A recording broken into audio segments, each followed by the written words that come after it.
Aurora, Ohio. I love that name because it matches Aurora, like you have in the books. The city of the Auroras, the Death Eaters.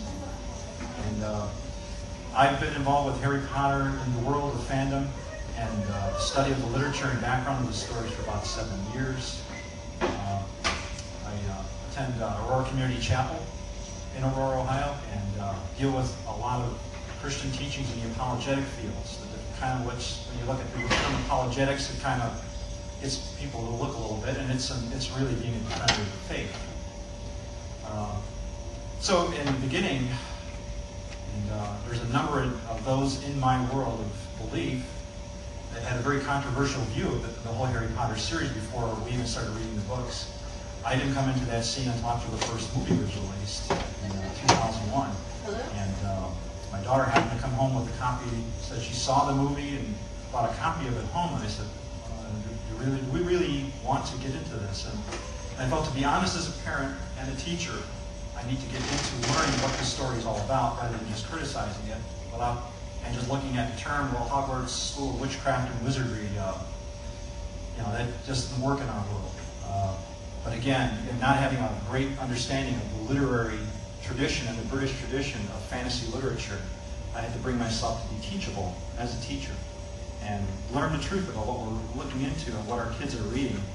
And what it did, it turned me 180 degrees around as to what the story is about, what J.K. Rowling really wrote, and how to understand it. And there's a number of different ways to look into the story, and a number of the sessions already this morning have already presented different points of view. I'm going to look at the fact and look into what your thoughts are. Does Harry Potter bridge two different worldviews in the story that you've read up to this point, up to book 7? Does it follow in the tradition of C.S. Lewis and the other Inklings in the realm of fantasy literature, and where they borrow from mythic pagan sources into their storylines, into the work that they presented in the Narnia series, in Lord of the Rings, and as we're looking into Harry Potter? So the first question we're going to look at, does J.K. Rowling, like C.S. Lewis, provide a bridge between two worldviews to bring the message of the Christian gospel to readers through the world of Harry Potter by presenting the mythology of the pagan world within Harry's journey? And the question really starts out with a statement that's really at the beginning of book 7. And I don't know if you remember the two quotes that are there. There are two epigraphs that are there. And we're going to look at that quote. And it's a quote by J.K. Rowling in an interview with Sean Adler of MTV News shortly after the book was released. She states, Deathly Hallows begins with two religiously themed epigraphs. One from the Libation Bearers by Aeschylus. Aeschylus is a Greek writer, dramatist from 525 BC.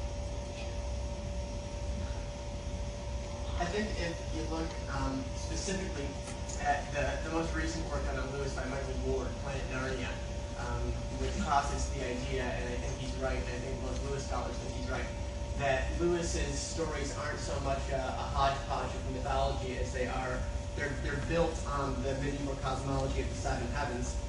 So what he was doing with Narnia was very much, in a sense, comparative religions. He's bringing these mythological figures in, not randomly, but because of this older way of looking at the world.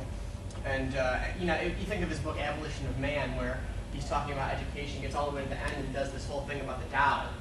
Where's that come from? It's because Lewis lived in comparative religion. This is what he did. And so, yeah, I think he very much did this as part of Narnia. And she hit the nail right on the head. And she also gave a clue to what we're talking about here today, where she's bridging two worldviews and having us look at where a lot of the parallels from what was coming centuries before Christ, what came after Christ, and now how to use the tool. I think she looked at Harry Potter as a way to get all of us together to talk, whether you're of a pagan origin, Christian origin, Hindu, whatever religion you are, to look at those virtues and these morals that are within the story and his struggle. Yeah, they do, and we'll look into the symbols of how they parallel the walk of Christ to death and to resurrection. Because it's clear at the end of Deathly Hallows what she's pointing to. Because there's no other book on it. I don't know if maybe Travis can correct me on this, but I don't know of any other fictional work that quotes direct Bible quotes within her story, right within the work. I know there's extra works that are done that quote biblical references toward other, like Lord of the Rings, like, of course, Chronicles of Narnia is in a way an allegory of Christ's story. But one of the greatest icons of their religion is the Last Judgment by Michelangelo, and there's pagan imagery all throughout that work. And so it's funny how they don't look at, or some people, in that religion don't look at their own history when it comes to the pagan Go through the icons. cathedrals all through. I worked with children, most of whom were Catholic, and we were taking the kids to see the movie. And so I looked up if the Pope had ever said anything about Harry Potter, Pope John Paul II. And he had compared it to C.S. Lewis and said that it was a morality play and it was classic good versus evil, and that you should read it with that children should read it with an open mind. It wasn't until the new Pope that the Catholic Church turned against Harry Potter. And I think a lady brought it up. Here we have someone who clearly didn't read the books. The man hasn't read the books, yet he's out there on he accepted the against commentary. it. More in closer to the Christian story directly. J.K. Rowling, I think, follows Tolkien's road more than she does C.S. Lewis. But yet there are those little elements along the way, where, like we're going to talk about here in question 3. And let's go to that right now. In Harry Potter and the Deathly Hallows, J.K. Rowling quotes 2 specific verses from the Bible. And again, this I think is unique to any fantasy work up to this point that I'm aware of. In chapter 16, Godric's Hollow, the first is inscribed on a tombstone of Dumbledore's mother and sister, and it reads, "Where your treasure is, there will your heart be also." And that's a direct quote from Matthew 6:21. So how does this verse describe the error and judgment and lament of Albus Dumbledore and the loss of his mother and sister? Do you see any connection to that verse and what he went through and struggled with? And Apostle Paul talks about in their story, and that love is the greatest of all.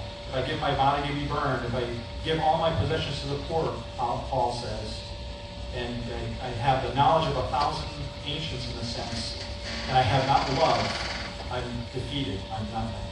So I think that's J.K. Rowling's greatest message is love. Defeats is the greatest danger. That's the love that she's speaking of that relates to the gospel. I thank you very much for attending, for sharing, and enjoy the rest of your time here at Portus, and I'm going to be seeing many of you around at other sessions. So take care, and if you have other questions for me afterwards or later, feel free to come up to me and get some sources if you need, other things to study.